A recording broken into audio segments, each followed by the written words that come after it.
विद्यार्थी मित्रांनो, बृहन्मुंबई महानगरपालिका व्हर्च्युअल ट्रेनिंग सेंटर मध्ये आपले खूप खूप स्वागत। कोविड-19च्या या सद्यस्थितीत आपल्या शाळा बंद असल्या तरी आपले ऑनलाईन शिक्षण चालूच आहे आणि गेले वर्षभर आपण हा ऑनलाईन अभ्यास करत आहोत। त्याचसाठी आपली शिक्षणाची गती कमी होऊ नये म्हणून बृहन्मुंबई महानगरपालिका व्हर्च्युअल ट्रेनिंग सेंटरच्या माध्यमातून काही व्हिडिओंची निर्मिती करण्यात आलेली आहे। मी निलिमा कदम, आपली व्हर्च्युअल शिक्षिका। आजचा घटक आपण बघणार आहोत। इयत्ता 10वी विज्ञान आणि तंत्रज्ञान भाग 2। आजचा आपला घटक आहे पेशी विज्ञान व जैव तंत्रज्ञान, सेल बायोलॉजी अँड बायोटेक्नॉलॉजी। पेशी विज्ञान आणि जैव तंत्रज्ञान। पेशी म्हणजे काय? मागील इयत्तांमध्ये आपण पेशींचे प्रकार आणि या पेशींमध्ये असणारी वेगवेगळी अंगक, त्यांची कार्य याचा विस्ताराने अभ्यास केलेला आहे। तर पेशी, a cell is the smallest unit that is capable of performing life functions। तर पेशी हा सजीवांचा एक रचनात्मक व कार्यात्मक मूलभूत घटक आहे आणि पेशीमय रचना हे सजीवांचं एक महत्त्वाचं लक्षण आहे। तर या पेशी जेव्हा एकत्र येतात, या ठिकाणी आपल्याला दिसतात बघा, मसल सेल्स स्नायू पेशी, ब्लड सेल्स रक्त पेशी, ब्रेन सेल्स। तर वेगवेगळ्या प्रकारच्या या पेशी आपल्या शरीरामध्ये असतात। पेशींचा जेव्हा समूह होतो म्हणजे समान कार्य करणाऱ्या जेव्हा पेशी एकत्र येतात तेव्हा तयार होतात टिश्यू, उती। तर बहुपेशीय सजीव जे असतात यांच्यामध्ये एकाच प्रकारची संरचना आणि कार्य करणाऱ्या पेशींचा समूह म्हणजेच उती होय। प्राण्यांमध्ये आपल्याला या ठिकाणी हे उतींचे प्रकार दिसत आहेत। Connective tissue, epithelial tissue, muscle tissue, nervous tissue. तर स्नायू पेशी, मसल टिश्यू या तंतुरूपात असतात, त्यांचा आकुंचन प्रसरण होतं आणि त्यामुळेच आपण बघा काय करतो, आपल्या स्नायूंच्या सहाय्याने आपण वेगवेगळी कामं करत असतो। तर रक्तपेशी या सुद्धा उती आहेत। ऑक्सिजन आणि पोषक द्रव्यांचं सर्व पेशींकडे जे वहन केलं जातं ते रक्तामार्फत केलं जातं। या सुद्धा एक प्रकारच्या उतीचंच उदाहरण आहे।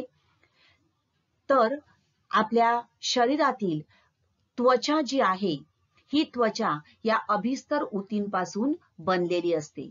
तर वेगवेगळ्या प्रकारच्या या उती आहेत। तर प्राणी उती जर आपण बघितलं तर अभिस्तर उती, संयोजी उती, स्नायू उती, चेता उती हे प्राण्यांमध्ये असणारे उतींचे प्रकार। तर वनस्पतींमध्ये सुद्धा विभाची उती, स्थायी उती असं या उतींचं वर्गीकरण केले जाते। तर उती ज्या आहेत, उती म्हणजेच काय, तर समान कार्य करणाऱ्या पेशींचा समूह।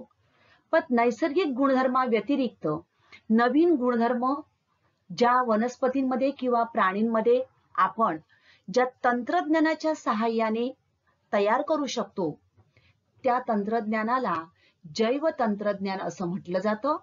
आणि या तंत्रज्ञानात जनुकीय अभियांत्रिकी म्हणजे जेनेटिक इंजिनिअरिंग आणि उती संवर्धन या दोन तंत्रांचा समावेश होतो। आता उती संवर्धन म्हणजे काय, तर सजीवांच्या शरीराबाहेर पोषक व निर्जंतुक अशा माध्यमात त्या सजीवाच्या पेशी किंवा उतींची वाढ करणे या तंत्राला उती संवर्धन असं म्हणतात। म्हणजेच बहुपेशीय वनस्पती किंवा प्राणी यांच्या पेशी, उती, इंद्रिय किंवा इतर भाग त्यांच्या शरीरापासून वेगळे करून त्यांची प्रयोगशाळेत पोषक आणि नैसर्गिक अशा वातावरणामध्ये वाढ करण्याचं तंत्र जे विकसित केलं गेलेलं आहे त्यालाच उती संवर्धन असं म्हणतात। आणि या तंत्रज्ञानाने वनस्पती किंवा प्राण्यांच्या जिवंत पेशी ठराविक तापमान असलेल्या एका वृद्धी माध्यमात वाढविल्या जातात. तर यातील विविध प्रक्रिया कोणकोणत्या आहेत? तर सगळ्यात पहिले म्हणजे स्त्रोत वनस्पती म्हणजे स्त्रोत सजीव. या ठिकाणी मी वनस्पतीचं उदाहरण घेतलंय. या ठिकाणी स्त्रोत प्राणी पण असू शकतो. त्यानंतर त्या स्त्रोत वनस्पतीचा कंद घेतला जातो. त्यातून प्राथमिक संस्कार त्याच्यावर घडवून आणले जातात. त्याचं प्रजनन किंवा विभाजन, बहुविधन या प्रक्रिया ज्या पेशी विभाजनामध्ये आहेत त्या केल्या जातात. त्यातून आपल्याला मिळतो तो नवीन खोड मूलारंभ. या ठिकाणी आपण वनस्पती घेतली आहे त्यामुळे खोड मूलारंभ आपल्याला मिळतो प्रजननाने. त्यानंतर त्याच्यावर प्राथमिक काठिन्यकरण त्याचं केलं जातं आणि द्वितीय काठिन्यकरण करून त्यानंतर आपल्याला तशाच प्रकारची वनस्पती किंवा तशाच प्रकारचा सजीव पुन्हा मिळविता येतो. तर या झाल्या ऊती संवर्धनामध्ये असणाऱ्या विविध प्रक्रिया.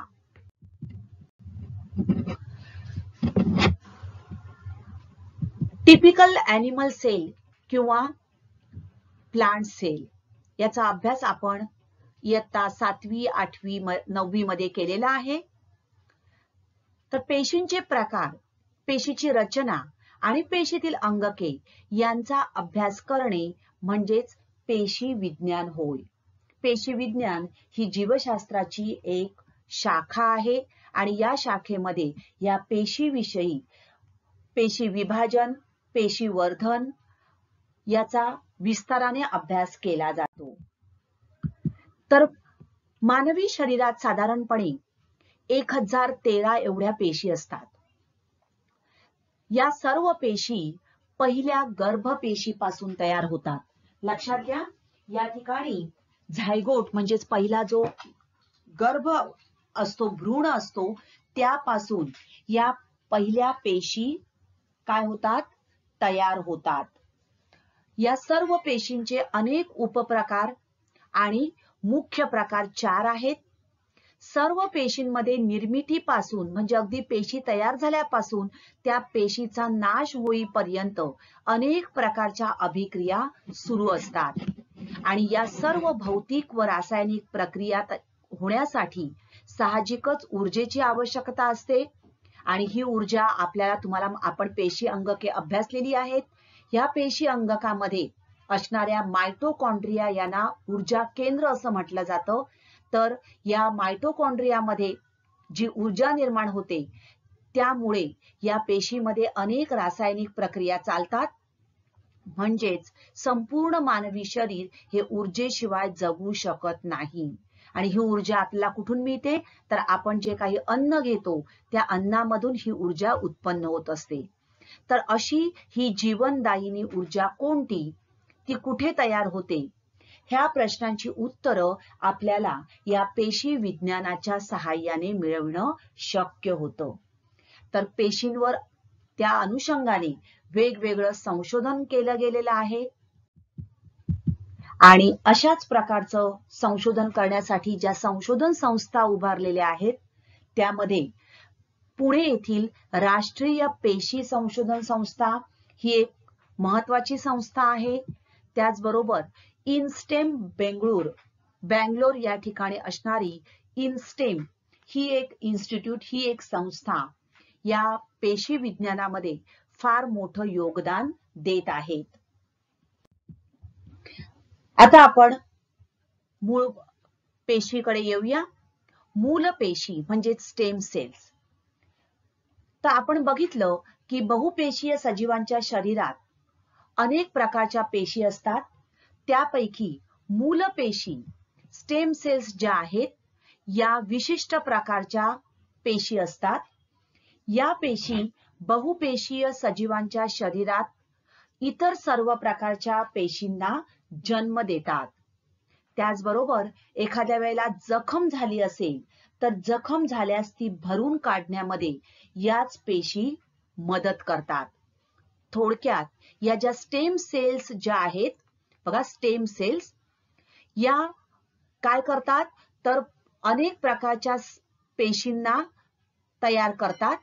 Specialise cells, muscle cells, nerve cell अशा अनेक प्रकारच्या पेशी तयार करतात. त्याचबरोबर त्या पेशी आपल्या शरीरामध्ये एखादी जखम वगैरे झाली तर ती भरून काढण्यास मदत करतात. त्यांच्यामध्ये सेल्फ रिन्युअल म्हणजेच त्यांचं पुन्हा आपोआप कॉपिंग म्हणजेच प्रतिपेशी तयार होण्यामध्ये सुद्धा त्यांचा मोठा सहभाग असतो. तर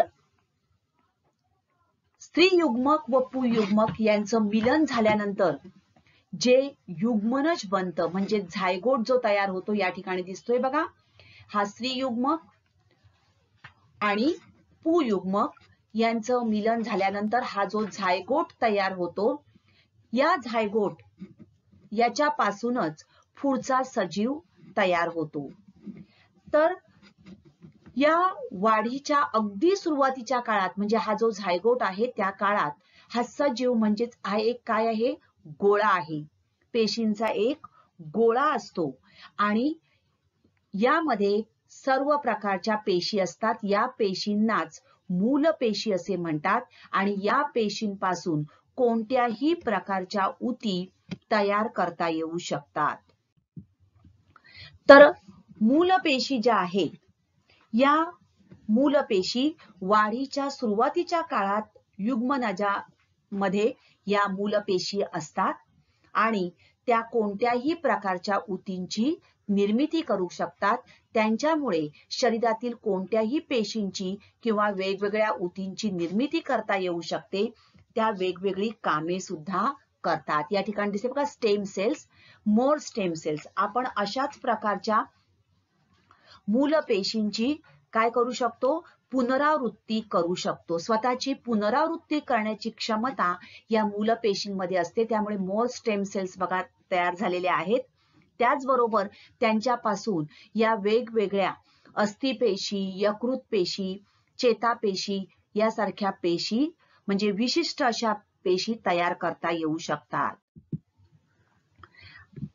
आता या ठिकाणी बघा भ्रूणाच्या कोरक फुटी ब्लास्टोसिस्ट अवस्थेतही या मूलपेशी असतात.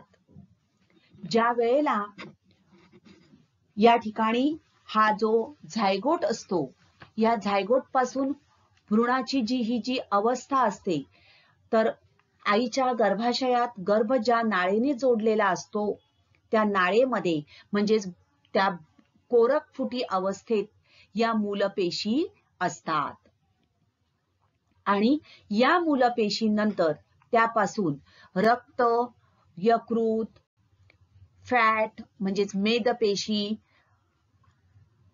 त्यानंतर अस्थिमज्जा यासारख्या वेगवेगळ्या मध्ये सुद्धा या पेशी आपल्याला आढळून येतात. बघा रक्त अस्थिमज्जेमध्ये सुद्धा या आपल्याला मूलपेशी आढळतात. मेदऊतीमध्ये सुद्धा मूलपेशी आढळून येतात.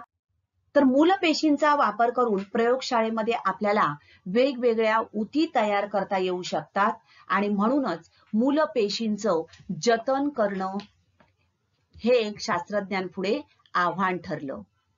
तर मूलपेशींचे जतन करण्याकरता नाळेतील रक्त अस्थिमज्जा किंवा कोरक फुटीतील भ्रूणपेशी यांचे नमुने गोळा करून त्यांना व्यवस्थित जंतुविरहित अशा छोट्या छोट्या कुप्यांमध्ये ठेवले जाते आणि या कुप्या -135 डिग्री सेल्सिअस पासून -190 डिग्री सेल्सिअस इतक्या कमी तापमानात द्रवरूप नायट्रोजन मध्ये साठवून ठेवल्या जातात. Preserving stem cells is preserving life. आता असं हे का म्हटलं जातं, मूलपेशींचं जतन करण्याची आवश्यकता का आहे तेच आपण बघणार आहोत. तर या मूलपेशी कशा प्रकारे कोणकोणत्या आजारांवर आपल्याला उपयोगी पडू शकतात तर त्या अनुषंगाने मूलपेशीचं संशोधन केलं गेलं. तर पेशी या आपल्या शरीराचे बिल्डिंग ब्लॉक असतात. ज्याप्रमाणे एखादी बिल्डिंग त्या मजबूत पायावर उभी असते, त्याचप्रमाणे आपलं शरीर हे या पेशींवर उभं असतं आणि म्हणूनच पेशींना शरीराच्या बिल्डिंग ब्लॉक्स असं म्हटलं जातं. अंतर्गत दुरुस्तीची यंत्रणा आणि इतर पेशी पुन्हा भरण्यासाठी विभाजन करण्याची क्षमता या मूलपेशींमध्ये असते आणि त्यामुळे अल्झायमर, पार्किन्सन्स यासारख्या आजारांवर उपचार करण्यासाठी या मूलपेशींचा उपयोग केला जातो. पुनरुत्पादक औषध किंवा स्टेम सेल थेरपी ही प्रगत औषधाची सर्वात आशाजनक अशी शाखा शास्त्रज्ञांना आढळून आली आहे आणि याचं मुख्य उद्दिष्ट म्हणजेच रुग्णांसाठी, म्हणजे जे सतत काही व्यक्तींमध्ये, काही माणसांमध्ये जे रोग वर्षानुवर्ष चालू आहेत, अशा रुग्णांसाठी अवयव किंवा ऊतींचं कार्य पुनर्संचयित करणे यासाठी याचा उपयोग होतो. शास्त्रज्ञ आणि सर्जन यासाठी जन्मजात दोषांसह ज्या काही व्यक्ती आहेत त्यांच्यामध्ये ऊतींचं नूतनीकरण करणं, त्यांच्यामध्ये ऊतींची दुरुस्ती करण्यासाठी या मूलपेशी संशोधनाचा म्हणजे स्टेम सेल थेरपीचा उपयोग करत आहेत. त्यावर संशोधन सतत चालू आहे. तर या मूलपेशी म्हणजे स्टेम सेल्स एक विशिष्ट प्रकारच्या पेशी आहेत ज्यामध्ये आपल्या शरीराच्या खराब झालेल्या भागापर्यंत पोहोचण्याची, त्याचं निराकरण करण्याची, त्यांच्यामध्ये दुरुस्ती करण्याची क्षमता या मूलपेशींमध्ये आहे आणि म्हणूनच मूलपेशी म्हणजे स्टेम सेल्स या आता आधुनिक औषधाचा एक चमत्कार मानल्या गेल्या आहेत. बँगलोरमध्ये असलेल्या national centre for biological science मध्ये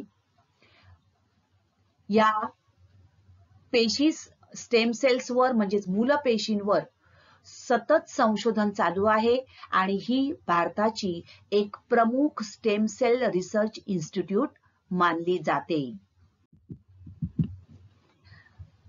तर बघा, फलित अंड्यापासून भ्रूण तयार होतो आणि या भ्रूण पेशीचे पुन्हा विभाजन आणि विभेदन सतत होत असते. या बघा स्टेम सेल्स, त्याचं काय होतं, विभाजन आणि विभेदन सतत होत असतं. हा आहे झायगोट म्हणजे फलित अंड, ही आहे मूलपेशी एम्ब्रियोनिक स्टेम सेल आणि हिचं काय होतंय बघा, विभाजन होत आहे. तर मूलपेशींचे प्रामुख्याने दोन प्रकार आहेत. एक आहे भ्रूणीय मूलपेशी एम्ब्रियोनिक स्टेम सेल्स आणि दुसरी आहे वयस्क मूलपेशी. आता भ्रूणीय मूलपेशी म्हणजे काय, तर फलनानंतर अंड्याच्या विभाजनाला सुरुवात होते आणि त्याचं रूपांतर एका भ्रूणात होतं. या भ्रूण पेशीचे पुन्हा विभाजन विभेदन होते आणि 14व्या दिवसापासून पेशीच्या विशेषीकरणाला सुरुवात होते. या विशेषीकरणामुळे अस्थिपेशी, यकृत पेशी, चेतापेशी या निरनिराळ्या अवयवांच्या पेशी तयार होतात. तर विशेषीकरण सुरू होण्याच्या आधी या भ्रूण पेशींना मूलपेशी असे म्हणतात. मूलपेशी या अविभेदित प्राथमिक स्वरूपाच्या आणि स्वतःची पुनरावृत्ती करण्याची क्षमता असलेल्या असतात. बघा, या मूलपेशींची पुनरावृत्ती होऊ शकते आणि या गुणधर्माला बहुविधता प्लुरिपोटेन्सी असं म्हटलं जातं. लक्षात घ्या, मानवी शरीरातील 220 प्रकारच्या पेशी या एकाच प्रकारच्या पेशीपासून म्हणजेच भ्रूणीय मूलपेशीपासून तयार होतात आणि म्हणूनच या मूलपेशींच्या ठिकाणी असलेला हा जो गुणधर्म आहे त्याला बहुविधता असे म्हटले जाते. तर प्लुरिपोटेंट स्टेम सेल्स मध्ये स्वयं नूतनीकरण करण्याची आणि शरीराच्या ऊतीच्या सर्व पेशींना वाढवण्याची ही क्षमता असते. तर अंड्यापासून जेव्हा भ्रूण तयार होतो त्यावेळेला या भ्रूण पेशीचे पुन्हा विभाजन आणि विभेदन होत असते. हा बघा, हा भ्रूण आहे, त्याच्यापासून पुन्हा विभाजन होतं. 14व्या दिवसापासून पेशींचं जे विशेषीकरण होतं त्यामुळे मानवी शरीरातील 220 प्रकारच्या विविध पेशी या मूलपेशीपासून तयार होतात आणि या मूलपेशी अविभेदित प्राथमिक स्वरूपाच्या स्वतःची पुनरावृत्ती करण्याची क्षमता अशा असलेल्या असतात. सर्व मानवी पेशींच्या या मूलपेशी पालक पेशी असतात आणि म्हणूनच या मूलपेशींच्या अंगी असलेला हा जो गुणधर्म आहे त्याला बहुविधता असे म्हणतात. तर मूलपेशीत बहुविधता हा गुणधर्म असतो. या मूलपेशी काढून घेऊन त्यांना प्रयोगशाळेमध्ये वाढवले गेले आणि त्यांना विशिष्ट असे जैव रासायनिक संकेत दिले.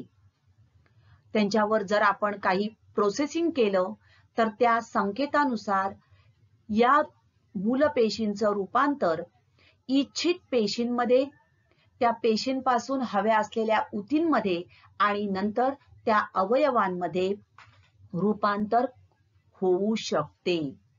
तर शास्त्रज्ञांनी प्रयोगशाळेमध्ये अशा प्रकारे अवयव जे आहेत हे तयार होऊ शकतात हे सिद्ध केलेलं आहे आणि त्यासाठी या भ्रूणीय मूलपेशींचा प्रामुख्याने उपयोग केला जातो. दुसरा प्रकार आहे प्रौढ मूलपेशी, ऍडल्ट स्टेम सेल्स.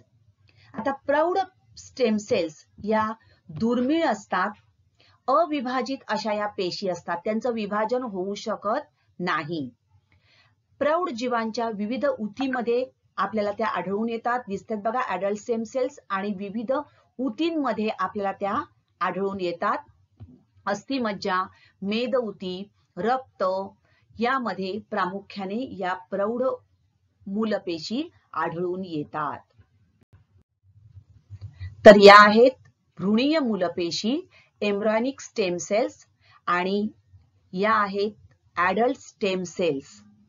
या प्रामुख्याने बघा बोन मॅरो मध्ये, अस्थिमज्जेमध्ये आपल्याला प्रामुख्याने त्या आढळून येतात. Bone marrow. आता या मूलपेशींचे उपयोग पुनरुज्जीवन उपचारामध्ये, रिजनरेटिव्ह थेरपीमध्ये या मूलपेशींचा प्रामुख्याने मोठ्या प्रमाणावर उपयोग केला जातो आणि त्यातून वेगवेगळ्या प्रकारची औषधं तयार करता येऊ शकतात. त्यानंतर सेल थेरपीमध्ये म्हणजेच मधुमेह, हृदयविकार, अल्झायमर, पार्किन्सन्स यासारख्या आजारांमध्ये ज्या आपल्या शरीरातील ऊती निकामी झालेल्या असतात त्या बदलण्यासाठी सेल थेरपीमध्ये या मूलपेशींचा उपयोग केला जातो. त्यानंतर पेशींमधील आनुवंशिक दोष जे असतील ते शोधण्यासाठी आणि त्यांचं निराकरण करण्यासाठी सुद्धा या मूलपेशींचा उपयोग केला जातो. एखाद्या व्यक्तीला एखादं मूल असेल आणि त्या मुलामध्ये एक आनुवंशिक जर रोग असेल, दोष असेल, तर तो दोष दुसऱ्या मुलामध्ये येऊ नये, त्याचं निराकरण व्हावं किंवा तो दोष नेमका कोणता आहे हे शोधून त्याचं निराकरण करण्यासाठी या मूलपेशींचा उपयोग आज केला जातो. शास्त्रज्ञ यावर अधिक संशोधन करत आहेत आणि या मूलपेशींच्या सहाय्याने त्या आनुवंशिक दोषावर मात करता येऊ शकते असं शास्त्रज्ञांचं म्हणणं आहे. त्यानंतर अवयव रोपणासाठी सुद्धा या मूलपेशींचा उपयोग केला जातो. यकृत, किडनी यासारखे अवयव निकामी झाल्यास त्यांचं रोपण करण्यासाठी या मूलपेशींचा उपयोग केला जातो. मूलपेशींपासून त्यांना विशिष्ट असे संकेत, रासायनिक संकेत देऊन इच्छित हव्या असणाऱ्या पेशी तयार केल्या जातात, त्यापासून ऊती आणि या ऊतींपासून तो ठराविक अवयव तयार करून त्याचं रोपण करता येणं हे या मूलपेशींमुळे शक्य झालेलं आहे. तसंच रक्तपेशी कॅन्सर सारख्या रोगामध्ये ज्या वेळेला रक्तपेशी बनवणं आवश्यक असतं, त्यावेळेला त्या रक्तपेशी तयार करण्यासाठी सुद्धा या मूलपेशींचा उपयोग केला जातो. तर लक्षात ठेवा, स्टेम सेल्स मूलपेशी म्हणजेच स्वतःच्या शरीरातील पेशी होत. त्या जशा माणसांमध्ये असतात तशाच त्या प्राण्यांमध्ये आपल्याला आढळून येतात.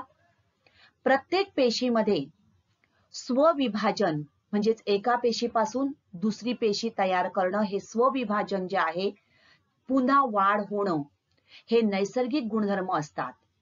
पेशींचे विभाजन करून शरीराचे कार्य सुरू ठेवण्यासाठी लागणारी क्षमता या पेशींमध्ये असते आणि म्हणूनच ज्या वेळेला एखाद्या ऍक्सिडेंटमध्ये किंवा एखाद्या मोठ्या आजारामध्ये अवयव निकामी झाला किंवा पंगू झाला, खराब झाला, तर त्या ठिकाणी सेल कल्चर किंवा सेल थेरपी तंत्राची मदत घेऊन या पेशी, मूलपेशी पुन्हा जिवंत करता येतात, पुनरुज्जीवित करता येतात.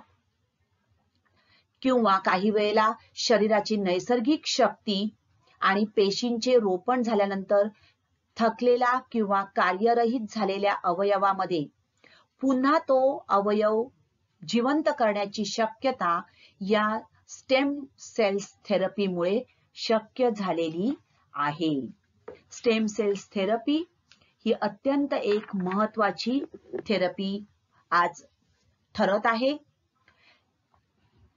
तर नाळ आणि म्हणजेच आईचा गर्भाशयात ज्या नाळेने जोडलेला असतो ती नाळ, प्लॅसेंटा आणि हाडाच्या आतल्या पोकळ बाजूला बोन मॅरो यामध्ये या रक्तपेशी मोठ्या प्रमाणावर असतात आणि या पेशींचा उपयोग करून मणक्याचे आजार, स्नायूंचे दुखणे, अवयव प्रत्यारोपण यासारख्या अशक्यप्राय अशा गोष्टी आज या पेशी विज्ञानाच्या सहाय्याने शक्य झालेल्या आहेत. तर या स्टेम सेल्सचा उपयोग आणि स्टेम सेल थेरपीचा उपयोग कुठे कुठे केला जातो बघा. तर अवयव निकामी होण्याच्या पहिल्या टप्प्यामध्ये ही थेरपी केली तर प्रत्यारोपण करण्याची सुद्धा गरज भासत नाही आणि त्या दृष्टीने यामध्ये संशोधन सुरू आहे.